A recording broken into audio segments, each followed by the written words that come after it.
അസ്സലാമലൈക്കും, welcome back to അർസാസ് world. ഇന്നത്തെ എൻ്റെ റെസിപ്പി ക്യാരറ്റ് കൊണ്ടുള്ള അച്ചാറാണ്. അപ്പോൾ അതിനാവശ്യമായിട്ടുള്ള സാധനങ്ങൾ എന്തൊക്കെയാണെന്ന് നോക്കാം. അതിനുവേണ്ടി ഞാനിവിടെ കുറച്ച് ക്യാരറ്റ് മുറിച്ചെടുത്തിട്ടുണ്ട്. അതുപോലെ കുറച്ച് വെളുത്തുള്ളിയും ഒരു ചെറിയ കഷ്ണം ഇഞ്ചിയും കുറച്ച് പച്ചമുളകും എല്ലാം നീളത്തിലാണ് മുറിച്ചെടുത്തിട്ടുള്ളത്. എങ്ങനെ വേണമെങ്കിലും മുറിച്ചെടുക്കാം കേട്ടോ. ഒരു പാന് ചൂടായി വരുമ്പോൾ അതിലേക്കൊരു 3-4 ടേബിൾ സ്പൂണ് എണ്ണ ഒഴിക്കാം. എണ്ണ ചൂടായി വരുമ്പോൾ അതിലേക്ക് 1 ടീസ്പൂണ് കടുകിട്ട് പൊട്ടിക്കണം. കടുക് പൊട്ടി വരുമ്പോൾ 1 ടീസ്പൂണ് ഉലുവ ചേർത്തെടുക്കുക. പിന്നെ 2-3 വറ്റൽമുളക് ചേർത്തിട്ടൊന്ന് ഇളക്കി കൊടുക്കുക.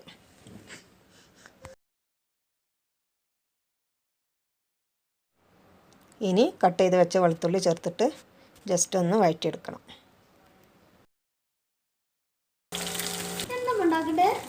അച്ചാറുണ്ടാക്കാണ്, ക്യാരറ്റ് അച്ചാർ.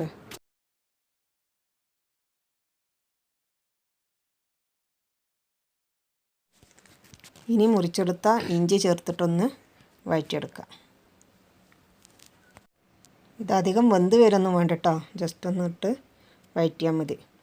ലോ ഫ്ലെയിമിലിട്ടിട്ട് വേണം വഴറ്റിയെടുക്കാൻ കേട്ടോ. ഇനി ഇതിലേക്കൊരു 1/2 ടീസ്പൂണ് മഞ്ഞൾപ്പൊടിയും 1 ടീസ്പൂണ് മുളക് പൊടിയും ചേർത്ത് കൊടുക്കുക.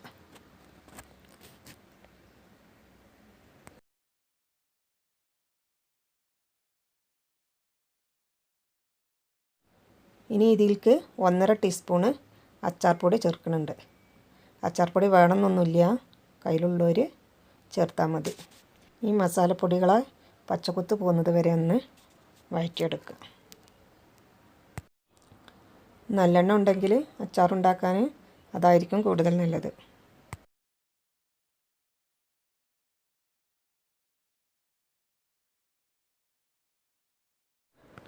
ഇനി കുറച്ച് കായപ്പൊടി ഇപ്പോൾ ചേർത്ത് കൊടുക്കണം. പിന്നെ 1/4 ടീസ്പൂണോളം കായപ്പൊടി ലാസ്റ്റ് ചേർത്ത് കൊടുക്കുക.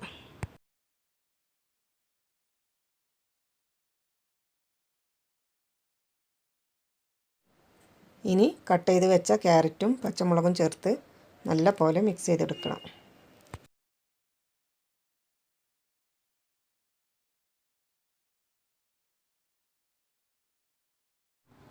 നല്ല ടേസ്റ്റുള്ളൊരു അച്ചാറാണ് ക്യാരറ്റ് അച്ചാർ. ഉണ്ടാക്കാത്തവരൊക്കെ ഒന്ന് ഉണ്ടാക്കി നോക്കട്ടോ. ഇനി ഇതിലേക്ക് 2 കപ്പ് വെള്ളം ഒഴിക്കുന്നുണ്ട്.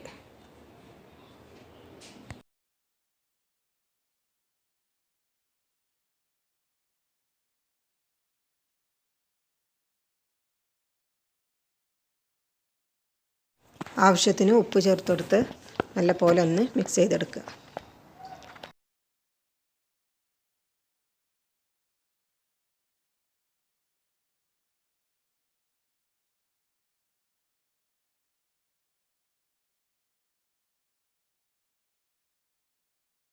ഒരു 3-4 ടേബിൾ സ്പൂണോളം വിനാഗിരി ഒഴിച്ചെടുക്കുന്നുണ്ട്. അതൊക്കെ നിങ്ങളുടെ ഇഷ്ടത്തിനനുസരിച്ച് ചേർത്ത് കൊടുക്കുക.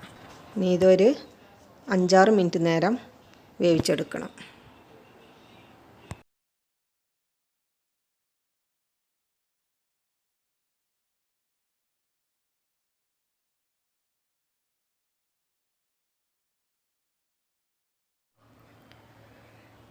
അപ്പോൾ ഇത് ഏകദേശം വെന്ത് വന്നിട്ടുണ്ട്. ഇനി ഇതിലേക്ക് ഒരു 2 ടീസ്പൂണ് പഞ്ചസാര ചേർത്തെടുക്കുന്നുണ്ട്.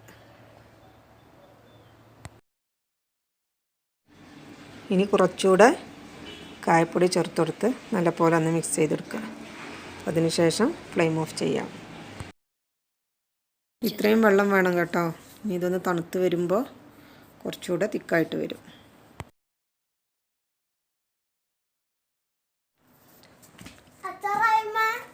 ഓ, റെഡിയായി.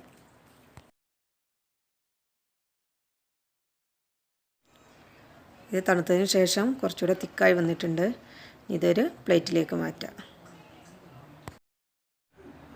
അപ്പോൾ ഇന്നത്തെ വീഡിയോ എല്ലാവർക്കും ഇഷ്ടമായി കാണുന്നു കരുതുന്നു. ഇഷ്ടമായാൽ ലൈക്ക് ചെയ്യണം, ഷെയർ ചെയ്യണം, സബ്സ്ക്രൈബ് ചെയ്യണം. ഇനിയും ഇതുപോലുള്ള വീഡിയോസുമായിട്ട് നമുക്ക് വീണ്ടും കാണാം. Thanks for watching.